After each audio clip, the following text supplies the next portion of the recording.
Hi everyone, welcome to the third video here about secondary dominance. This time we're going to talk about secondary dominance in minor keys. So the same exact rules apply as in major. We are going to be creating secondary leading tones and 5/7 chords that function in a secondary key. They're going to resolve to major and minor triads other than the tonic chord in a given key. Now, it's really important as we enter into thinking about these chords in minor that we remember that we cannot tonicize diminished triads. And so just like in major, we have the leading tone chord, the 7 diminished chord that we cannot tonicize, right? So there's no 5/7 chord. But in minor, we also have the 2 diminished.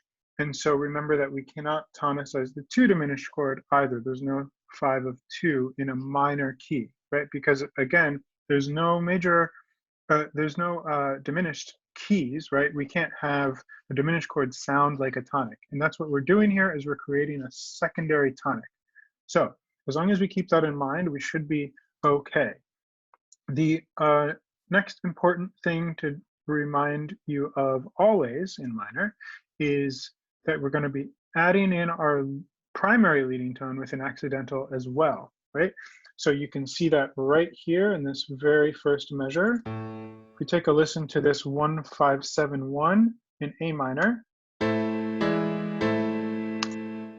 right there we of course have the G sharp added in. We know this, we know exactly how this works, harmonic minor and melodic minor scales, right? We have to include this accidental to get the leading tone in minor. So don't forget about that, and don't be confused when there's an accidental in the regular 5 chord, right? Just the primary 5, E7 in A minor, as well as some other accidentals that are going to be considered chromatic outside the key, non-diatonic.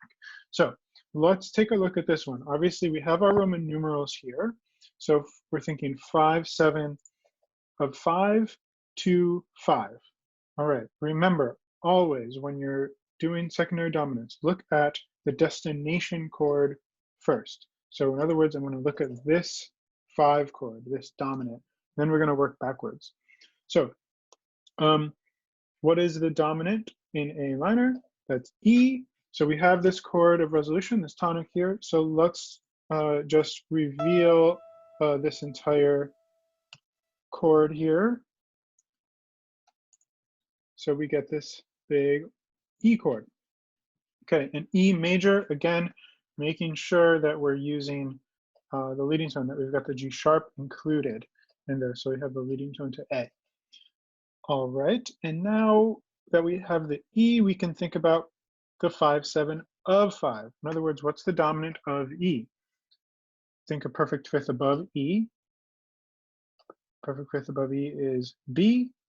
And so a B major chord or a B7, right? B with a major triad, minor 7th, that can be our dominant of E.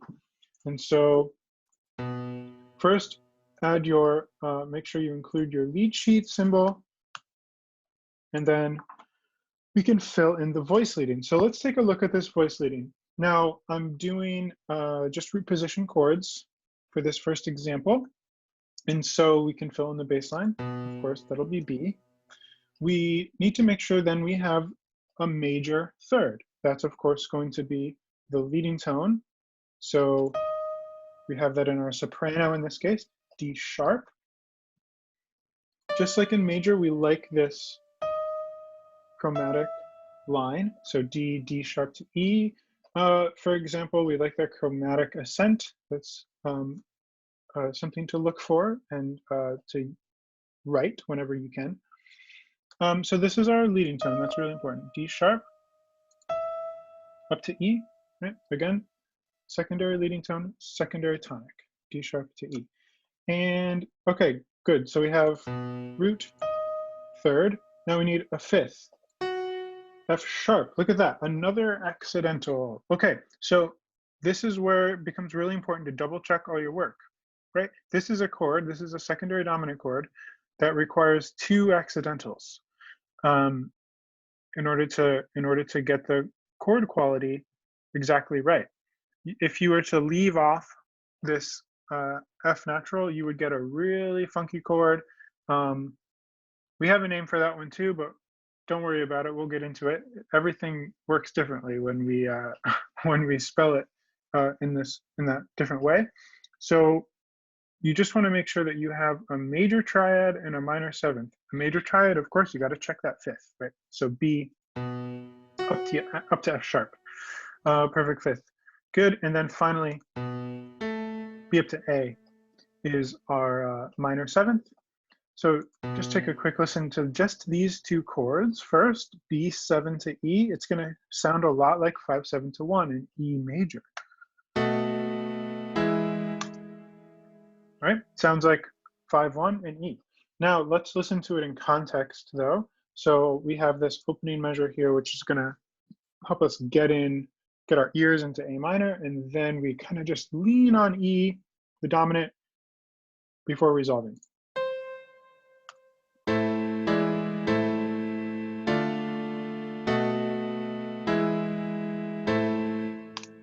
Right? We never leave A minor. We just have a little shade of E in there, right? We just kind of lean on E a little bit. Notice one other thing here, which is important. Thinking about this chord progression, what's the function of this B7 chord? Well, it's a dominant function chord in the dominant key, right? So B7 to E, right? So making sure we're always thinking about these functions, predominant, dominant, tonic, right? Now we can think about them in multiple keys. So here's another example. Still gonna stick to A minor. I would like to tonicize 6 on this one though. So I'm gonna tonicize a 6 chord. Okay, and I have a little bass line written out already. So we'll come back to that. But for now, let's take a look at the Roman numerals that we have here and then make sure to translate those into our lead sheet symbols. So I'm going to do that first. Going from the end back, we have this nice strong cadence, 2-5-1. Again, remember that the 2 chord in A minor, or in any minor key, the 2 chord is diminished. And when it's a 7th chord, it's half diminished, right? That means diminished triad and minor 7th. It's really important to remember. So there's our symbol here in the Roman numeral. And this is the most commonly used symbol for that chord in a lead sheet symbol, the D minor 7 flat 5. Excuse me, this should be D minor 7 flat 5, right? Great, and we're not doing inversions again in our lead sheet symbols, but we will do them in the Roman numerals. Backing up from the 2 chord to the 6 chord, this is just a major triad, just big F major, right? Scale degree 6 is F, it's big F major chord. So we'll fill that in. And now here's where we need to have the secondary dominant chord just before that, because we're tonicizing 6, so right before it comes the dominant function chord in the key of 6, okay? So what's that chord gonna be? C7, right? The dominant of F is C7. So it's kind of like 5/7 to 1 in F. Okay, here's something funky though. What note is in the bass? It is not C, it is E. Okay, is E in the C7 chord? I sure hope so. And it definitely is. I'll reveal now our Roman numerals. You can see this inversion here that we have. 5, 6, 5 of 6. Here we go. 5, 6, 5 of 6. So we have a first inversion dominant 7th chord. Great.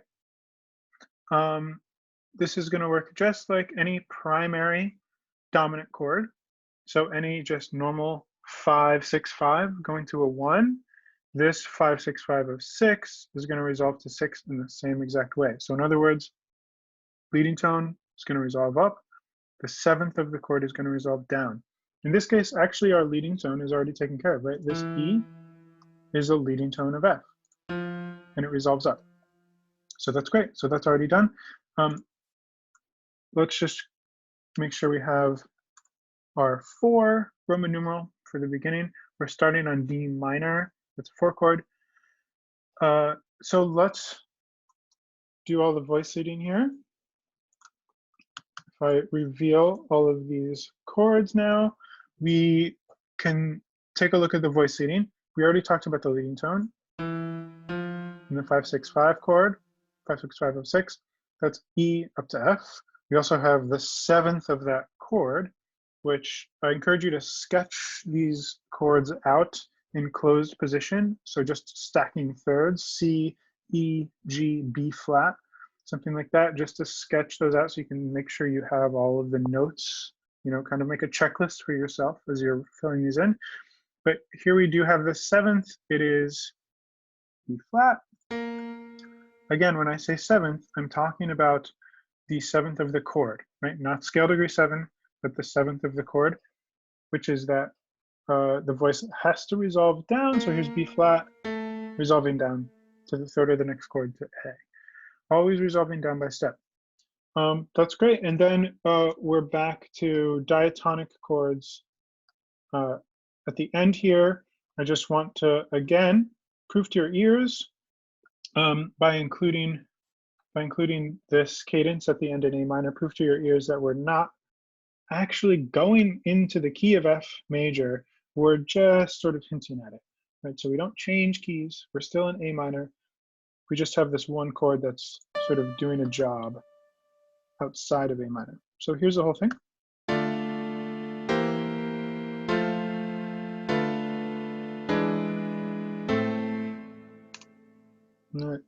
It sounds, this one really sounds like a Bach chorale because we're tonicizing a major key really briefly in a minor key, right?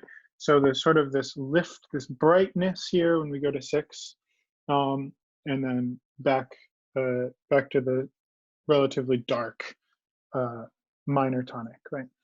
Especially with that 2 half diminished chord. Great, so there is that example. Now, what did you notice about this example? I want to make sure we point this out.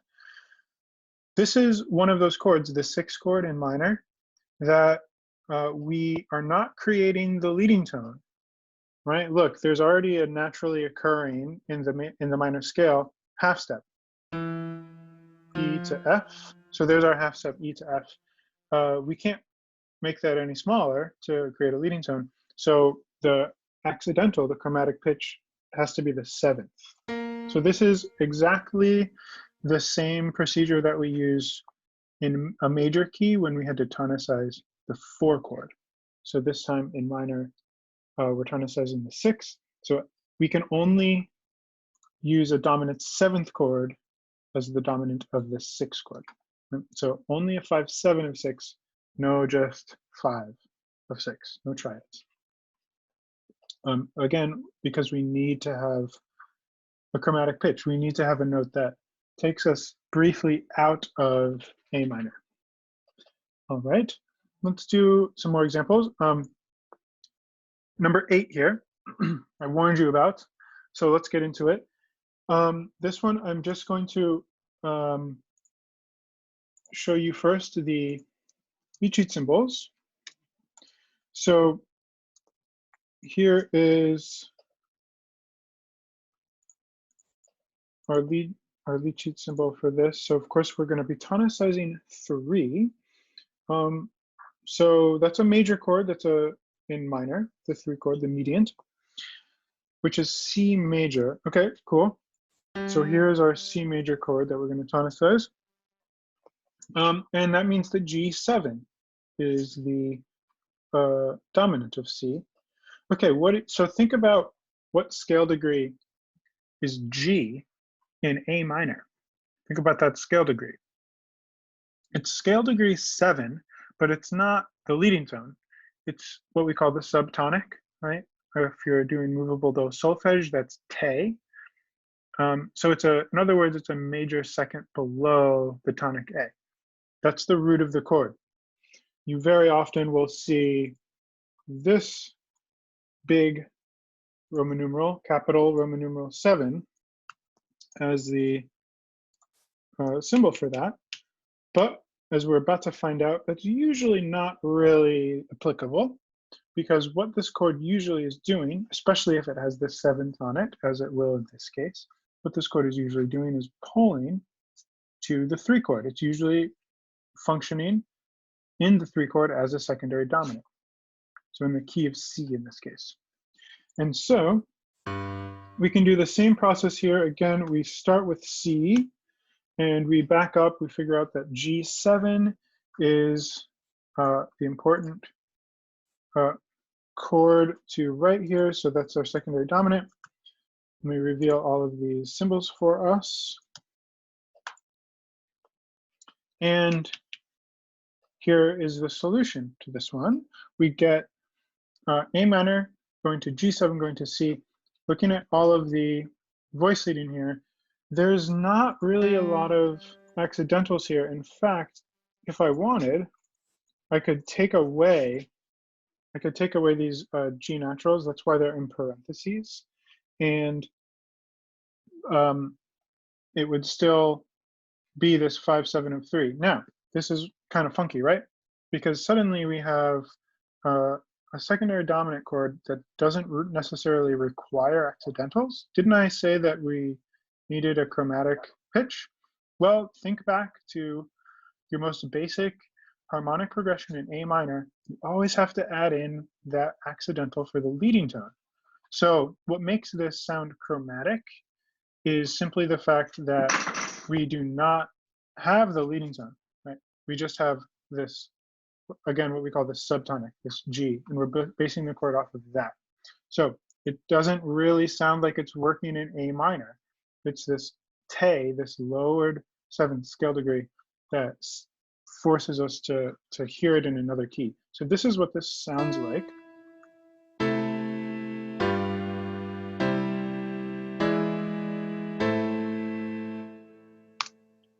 Great.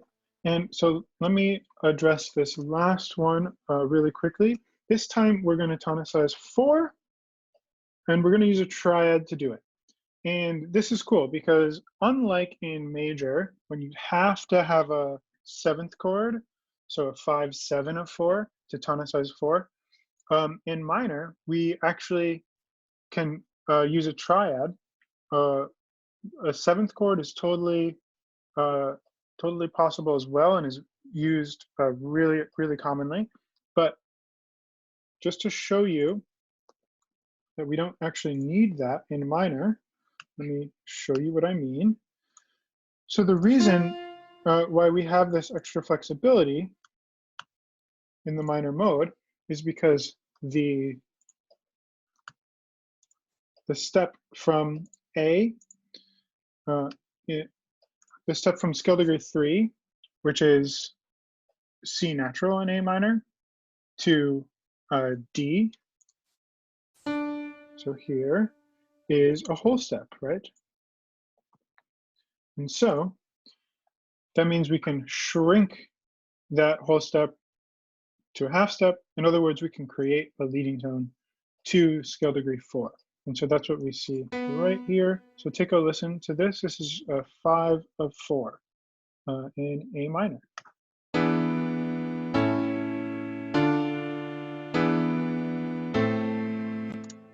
Right?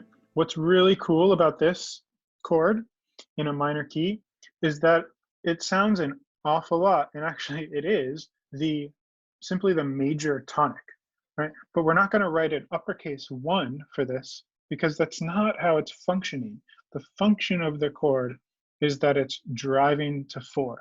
So if you're in A minor and you get an A major chord, most of the time, that chord is actually going to resolve to D minor. Sometimes there's something called a Picardy third, where a piece in a minor key will end on a major tonic chord, right? That's something a little bit different.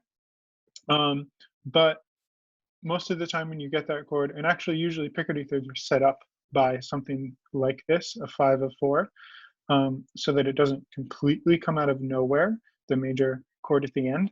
But again, it's basically just a major tonic chord. But what's super important here is the voice leading. And you can see how this leading tone, the C sharp,